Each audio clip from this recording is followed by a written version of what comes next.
አስፈሪዎቹ የሩሲያ ጀቶች በኢትዮጵያ አየር ሰማይ ስር ሊታዩ መሆናቸው ተሰምቷል። አዲስ ምስጢርም ወጥቷል። በሌላ በኩል እነ ዶክተር ደብረጽዮንን ጨምሮ ሌሎች የተለያዩ የህወሓት ባለስልጣናት በሞሮኮ የመኖሪያና የንግድ ሱቅ ተገዝቶላቸዋል ተብሏል። ይህንንም የሚመለከት መረጃ ፈትልኮ ስለመውጣቱ የወጡ መረጃዎች አመላክተዋል። በዚህ ዝርዝር ውስጥም የጄኔራል ታደሰ ማለትም የአሁኑ የትግራይ ክልል ጊዜያዊ አስተዳደር ፕሬዝዳንት ስምም መካተቱ ተሰምቷል። በሌላ በኩል መከላከያ በተጠንቀቅ ላይ መሆኑም ተነግሯል። ለኢትዮጵያ ተላልፈው የተሰጡት የሩሲያ ጀቶች ወደ ኢትዮጵያ እንዲገቡ ሲፈቀድ በቅርቡ ማለትም በመጪው ወር የኢትዮጵያ አየር ኃይል 90ኛ ዓመቱን ሲያከብር የአምስት ሀገራት አየር ኃይሎች የራሳቸውን ትርኢት እንደሚያሳዩ የተገለጸ ሲሆን ከ25 በላይ የሚሆኑ ዓለም አቀፍ የአቪዬሽን ኢንዱስትሪ ውስጥ ያሉ ኩባንያዎችም በሥነ ሥርዓቱ ላይ እንደሚሳተፉ ተነግሯል። ሰላም ጤና ይስጥልን ውድ አድማጭ ተመልካቾች እንደምን ሰንብታችኋል? ይህ ገበያ ሚዲያ ነው። ፕሮግራማችን ከገበያ ሚዲያ ዘውትር በዚህ ሰዓት ወደ እናንተ የሚደርሰው የገበያ ሚዲያ ልዩ ጥንቅር የመረጃ ፕሮግራማችን ከዚህ እንደሚከተለው ወደ እናንተ ይደርሳል። ቆይታችሁ ከኛ ጋር ያማረ እንዲሆን በመመኘት ለቻናላችን አዲስ የሆናችሁ ቻናሉን ሰብስክራይብ፣ ፕሮግራማችንን ደግሞ ላይክ እና ሼር እያደረጋችሁ እንደዚሁ አብራችሁን እንድትዘልቁ እየጋበዝን የምታክሉልን አሊያም የምትሰጡን አዲስ ሐሳብ አስተያየትም ካለ እንደዚሁ በሐሳብ መስጫ ሳጥኑ በኩል እንድታጋሩን በመጋበዝ በቀጥታ ወደ ዕለቱ የመረጃ ጥንቅር ፕሮግራማችን ተሻገርን።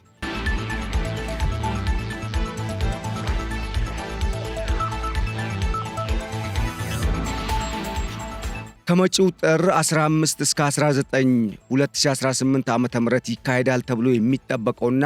አሁን ላይ በጉዳዩ ላይ የኢትዮጵያ አየር ኃይል መግለጫ የሰጠበት የኢትዮጵያ አየር ኃይል 90ኛ ዓመት የምስረታ በዓል ክብረ በዓል ላይ የተለያዩ አገራት አየር ኃይሎች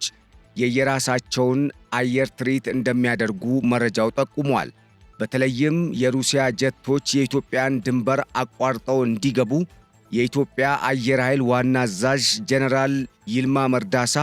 በሰጡት መግለጫ ውስጥ መካተቱ ምናልባትም በምስራቅ አፍሪካ ቀጠና አሁን ላይ እየተፋፋመ ያለውን ፖለቲካዊና ጂኦፖለቲካዊ ትኩሳትን በሚመለከት አዲስ ለውጥ ሊያመጣ እንደሚችልም እየተጠቆመ ነው። ይህ ደግሞ በዋናነት የሩሲያ ጀቶች ከዚህ ቀደም ኢትዮጵያ ከሩሲያ ለመግዛት ያዘዘቻቸው ሱ-35 የተሰኙት ፈጣንና አሁን ላይ በዓለም ላይ ወደር ያልተገኘላቸው እነኚህ ራሽያ ሰራሽ ጀቶች በዘመናዊ መልክ ለኢትዮጵያ ተሰርተው የሚገቡ ከመሆናቸው ጋር ተያይዞ እንደሆነም መረጃው ጠቁሟል። በሌላ በኩል የተባበሩት አረብ ኤምሬትስም የመን ውስጥ ለተለያዩ ወታደራዊ አገልግሎት ስትጠቀምባቸው የነበሩና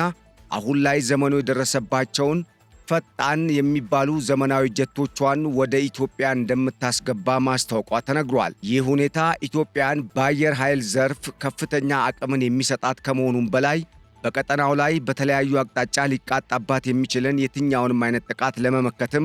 ትልቅ አቅምን እንደሚፈጥርላትም ከወዲሁ ተገምቷል። አምስት ሀገራት የየራሳቸውን የአየር ኃይል ትርኢት በተናጠልና በጋራ ያቀርቡበታል በተባለው በዚሁ በቢሾፍቱ በሚካሄደው የኢትዮጵያ አየር ኃይል 90ኛ ዓመት ክብረ በዓል ላይ የተባበሩት አረብ ኤምሬትስ፣ የራሽያ፣ የኢትዮጵያ፣ የቻድና እንደዚሁም የሞሮኮ አየር ኃይሎች ትርኢቶችን እንደሚያሳዩ ተጠቁሟል ተብሏል። ከዚህም ባለፈ የኬንያን ጨምሮ የታንዛኒያና እንደዚሁም እንደ ናይጄሪያና ዛምቢያን የመሳሰሉ አገራት ብሎም ደቡብ አፍሪካም አየር ኃይሎቻቸውን ወደ ኢትዮጵያ እንደሚልኩ ተሰምቷል። በሌላ በኩል በርካታ ዓለም አቀፍ እንግዶች ይሳተፉበታል በተባለው በዚህ በኢትዮጵያ አየር ኃይል 90ኛ ዓመት የምስረታ ክብረ በዓል ላይ በዓለም አቀፍ ደረጃ ስመጥር የሆኑ ከ25 በላይ በዓለም አቀፍ የአቪዬሽን ኢንዱስትሪ ውስጥ ስማቸው የገነነ ኩባንያዎችም የተለያዩ የአቪዬሽን ኢንዱስትሪ ዘመኑ የደረሰባቸውን የሳይንስና የቴክኖሎጂ የፈጠራ ውጤቶችን ይዘውም እንደሚቀርቡና በኤግዚቢሽንና በተለያዩ ትርኢቶች ላይም እንደሚያሳዩ መረጃው ጠቁሟል። ታዲያ ይህ መሰማቱ በተለይም ኢትዮጵያን ከበናል በሚል አሁን ድረስ እየደነፉ ላሉ እንደ ግብፅና ከግብፅ ጋር ለተጣመሩ ኃይሎች ዱብዳ እንደሆነባቸው የተገለጸ ሲሆን በተለይም ኢትዮጵያ ከዚህ ቀደም ከራሽያ ያዘዘቻቸውና አሁን ድረስ የተለያዩ ተግባራትን ይፈጽማሉ የተባሉና ዘመኑ የደረሰበትን ሁሉንም አይነት የጀት ቴክኖሎጂን አቅፈዋል የተባሉት ሱ-35 ፈጣኖቹ የራሽያ ደምሳሽ ጀቶች ወደ ኢትዮጵያ በይፋ ይህንን ክብረ በዓል መሰረት በማድረግ እንደሚገቡም መረጃዎች ጠቁመዋል ተብሏል።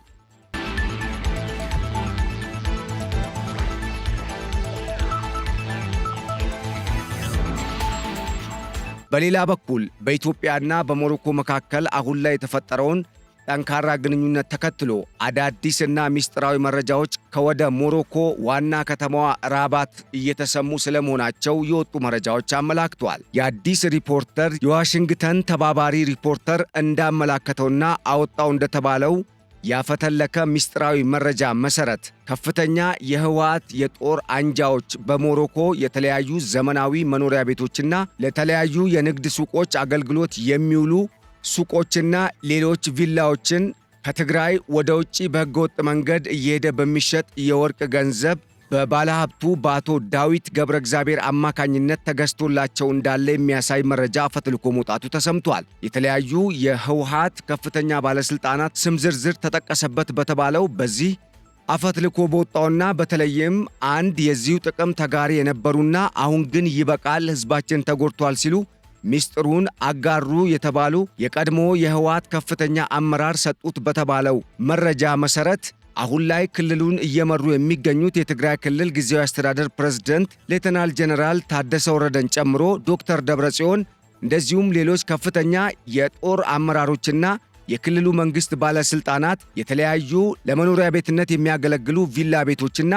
እንደዚሁም አፓርታማዎችና ለንግድ ሱቆች አገልግሎት የሚውሉና በኪራይም ገንዘብን የሚያመጡ የተለያዩ ሱቆች በእነኚህ ባለስልጣናት ስም በሞሮኮ ራባት ስለመገዛቱና አንዳንድ የመዝናኛ ቦታዎችም ሌሎች ፕሮጀክቶች ስለመጀመራቸው አጋልጧል ተብሏል። ይህንን መረጃ ተከትሎ የተለያዩ ሐሳቦች እየተሰጡ ሲሆን በተለይም አሁን ላይ ትግራይ የተለያዩ አካባቢዎች የሚገኙ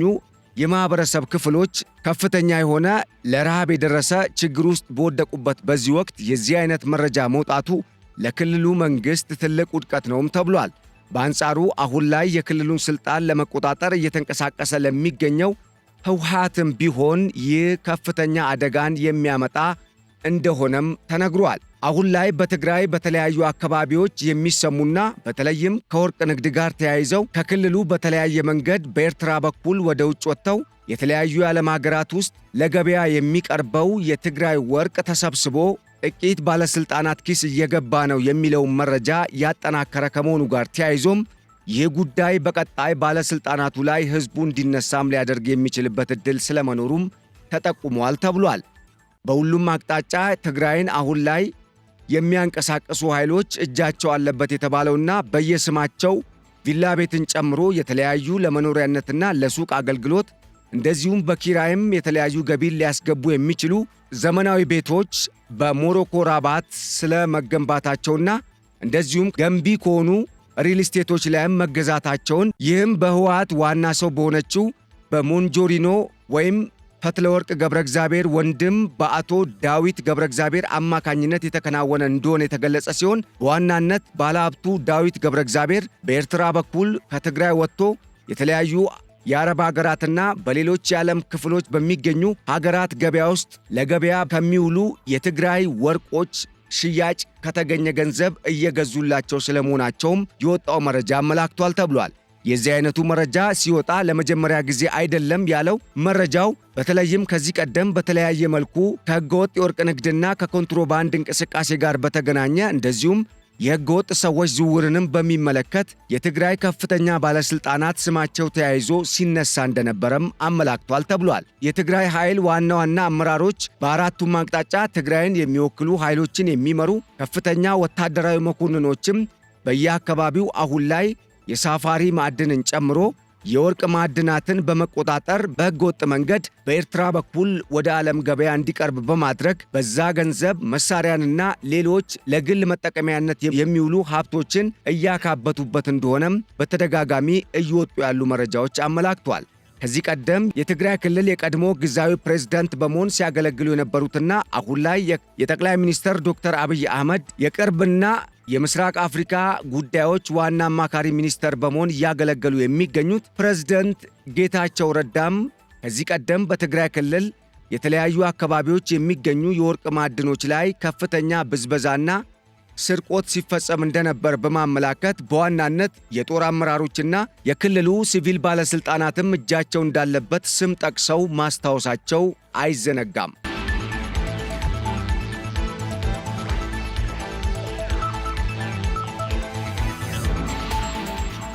በሌላ በኩል የአሜሪካው ፕሬዝዳንት ዶናልድ ትራምፕ በቬንዙዌላው ፕሬዝዳንት ኒኮላስ ማዱሮ ላይ የወሰዱት እርምጃ ሕገወጥና ተገቢነት የሌለው ነው ስትል የዶናልድ ትራምፕ የቀድሞ ተቃዋሚ ካማላ ሃሪስ መናገራቸው ተሰምቷል። አሁን ላይ የፕሬዝዳንት ዶናልድ ትራምፕን አካሄድ በሚመለከት የአሜሪካ ዋና ዋና ቦታዎችን የሚይዙትና ለበርካታ ዘመናት ሲፎካከሩ የመጡት ዲሞክራቶችና ሪፐብሊካን ተፋጠው እንደሚገኙ በማስታወስም ካማላ ሃሪስ በፕሬዝዳንት ኒኮላስ ማዱሮ ላይ የተወሰደው እርምጃ የፕሬዝዳንት ኒኮላስ ማዱሮን ሕገወጥነት አይቀይረውም፣ ይልቁንም ሕገወጥነትን መከላከል ካስፈለገ ከተለያዩ የዕፅ አዘዋዋሪዎች ጋር ጥቅምን መሰረት ያደረገ ግንኙነትን ማቆም ይቀድም ነበር ሲሉ ከዚህ ቀደም ፕሬዝዳንት ዶናልድ ትራምፕ ከራሳቸው ከፕሬዝዳንት ኒኮላስ ማዱሮ ጋር ይሰራሉ ያሏቸውን የተለያዩ ጋንጎችን የሚመሩ ዕፅ አዘዋዋሪዎችን በድብቅ በማናገር ሚስጥራዊ ግንኙነትን በመፍጠር የጥቅም ተጋሪ ሆነዋል ሲሉም ከሰዋቸዋል ተብሏል። ይህ አደገኛ ካርድ ነው የተባለውና አሁን ላይ ካማላ ሃሪስ በፕሬዝዳንት ዶናልድ ትራምፕ ላይ መዘዙት በተባለው በዚህ ካርድ መሰረት አሜሪካ ውስጥ የተለያዩ የህብረተሰብ ክፍሎች በችግር ውስጥ እያሉ የአሜሪካን መንግስት ፖሊሲ በዋናነት የአሜሪካ ዜጎችን የሚጠቅምና ለቀጠናው ብሎም ለዓለም አቀፍ ስርዓትና የዓለም አቀፍ ሕግ መከበር ዋና መሰረት መሆን ሲገባው የፕሬዝዳንት ዶናልድ ትራምፕ አስተዳደር ግን በቀጠናው ያሉ አገራትን ጉልበተኛ ነኝ በማለት ለማስፈራራትና በዓለም አቀፍ ደረጃም አሜሪካን የተለየ ስያሜ እንዲሰጣት ለማድረግ ያለመ የጸባጫሪነትና ሕገወጥነት የሞላበት አካሄድን እየተከተለ ነው ሲሉም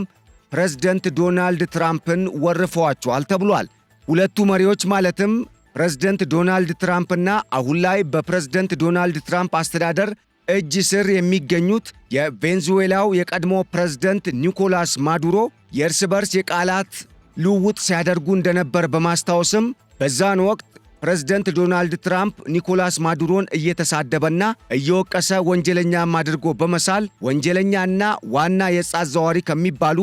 ከፍተኛ ወንጀሎችንም ከሚፈጽሙ የጋንግ ቡድን መሪዎች ጋር በድብቅ ሲደራደር እንደነበረም የሚያሳይ መረጃን አውጥተዋል ተብሏል። ይህ ደግሞ ለፕሬዝዳንት ዶናልድ ትራምፕ ጥሩ አይደለም የተባለ ሲሆን በተለይም በፓርላማ ውስጥና በአሜሪካ ኮንግረስ ምክር ቤት ውስጥ ትልቅ ተቃውሞንም የሚያመጣባቸው ጉዳይ እንደሆነም እየተጠቆመ ይገኛል። ጉዳዩን በሚመለከት እስካሁን ድረስ ፕሬዝዳንት ዶናልድ ትራምፕ ካማላ ሃሪስ ሰጡት ለተባለው አስተያየት ምንም አይነት ምላሽ አልሰጡም የተባለ ሲሆን ነገሩን ግን በቀጣይ እንደሚያጤኑት ጥቆማ ሰጥተዋልም ተብሏል። በሁለቱ ማለትም በሰሜን አሜሪካና በደቡብ አሜሪካ መካከል ያለው ግንኙነት አሁን ላይ ከመቼውም ጊዜ በላይ በፍርሃትና በጥርጣሬ ውስጥ የተሞላ እንዲሆን እያደረጉት ይገኛሉ የተባሉት ፕሬዝዳንት ዶናልድ ትራምፕ በቬንዙዌላ መንግስት ላይ የወሰዱት እርምጃ ቅጽበታዊ ከመሆኑም በላይ ቀጠናውን ሙሉ በሙሉ ወደ ፍርሃት የለወጠ አደገኛ አካሄድም እንደሆነ ካማላ ሃሪስ አስታውሰዋል ተብሏል። በአጠቃላይ በላቲን አሜሪካና በካሪቢያን ደሴት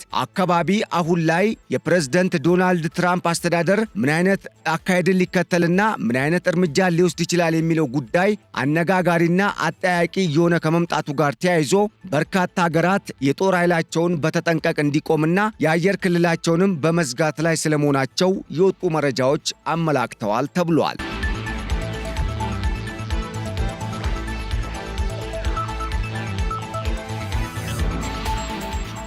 ውድ አድማጭ ተመልካቾች ለዕለቱ ያዘጋጀንላችሁ የገበያ ሚዲያ ልዩ ጥንቅር የመረጃ ፕሮግራማችን እስካሁን የሰማችሁትን ይመስል ነበር። ስለተከታተላችሁንና አብራችሁን ስለዘለቃችሁ በእጅጉ በማመስገን በቀጣይ በሌሎች የርዕሰ ጉዳዮች ዳግም እስክንገናኝ ለአሁኑ በዚሁ ተሰናበትን። ቸር ሰንብቱልን። ሰላም።